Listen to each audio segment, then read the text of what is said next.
यार हम अक्सर सुनते हैं जब दिल और दिमाग के बीच में कन्फ्यूजन हो तो हमेशा दिल की सुननी चाहिए। तो ये दिल बीच में कहाँ से आ जाता है?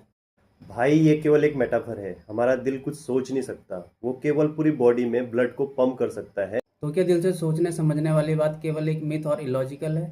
नहीं, ऐसा नहीं कह सकते। मुझे लगता है इसके पीछे बड़ा रीजन है, लेकिन उससे पहले हमें ये समझना पड़ेगा कि हम आखिर दिल किसको कह रहे हैं। क्या हमारे पास एक दिल के अलावा कोई और भी दिल है?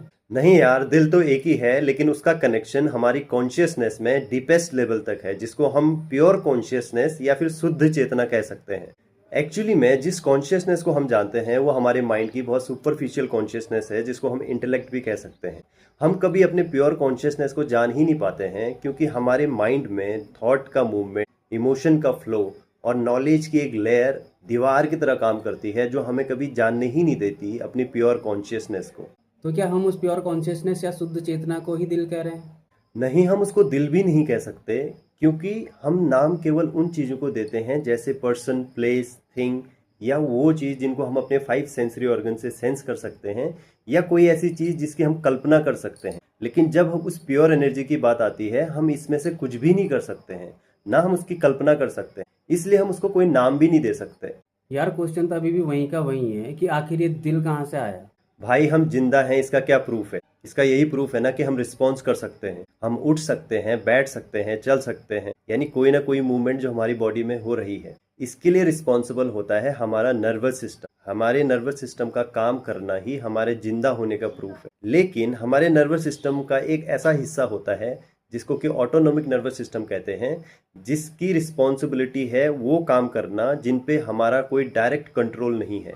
जैसे सांस का लेना हम जान के नहीं करते, वो अपने आप चल रही है। दिल का धड़कना, दिल को हम नहीं धड़काते हैं, वो अपनी मर्जी से धड़क रहा है। तो हम बात कर रहे थे कि दिल कैसे सोचता है। एक्चुअली में दिल नहीं सोचता, वो प्योर कॉन्शियसनेस जो रिस्पॉन्स देता है उसका दिल से कैसे कनेक्शन बन जाता है, यही बात समझनी है। हम भले ही उसके लिए इग्नोरेंट हो जाए, हमारा माइंड उसके लिए इग्नोरेंट है, लेकिन वो हमारे लिए कभी भी इग्नोरेंट नहीं हो सकता, क्योंकि एक कंप्लीट अटेंशन की स्थिति है। अच्छा, तो जब हम कन्फ्यूजन में होते हैं कि क्या सही है क्या गलत है, तो क्या हमारी प्योर कॉन्शियसनेस हमें गाइड करती है? देख यार भाई, हम इसको ऐसे समझ सकते हैं। दिल और दिमाग की जब बात आती है ना, तो हमें पता होता है कि क्या सही है और क्या गलत है, लेकिन फिर भी हम कंफ्यूज होते हैं because of our personal benefits. इस स्थिति में अगर हमने गलत को चुना तो हमारा डर जाग जाता है, जिससे ऑटोनोमिक नर्वस सिस्टम एक्टिवेट होता है और हमारी दिल की धड़कनें बढ़ जाती। लेकिन अगर हमने सही को चुना तो हमें एक सुकून रहता है। सही को चुने, गलत को चुने, क्योंकि इसका इफेक्ट दिल पे पड़ रहा है और इसका इफेक्ट हमें बहुत आसानी से पता चल जाता है। इसलिए लोग कहते हैं कि हमेशा दिल की सुननी चाहिए।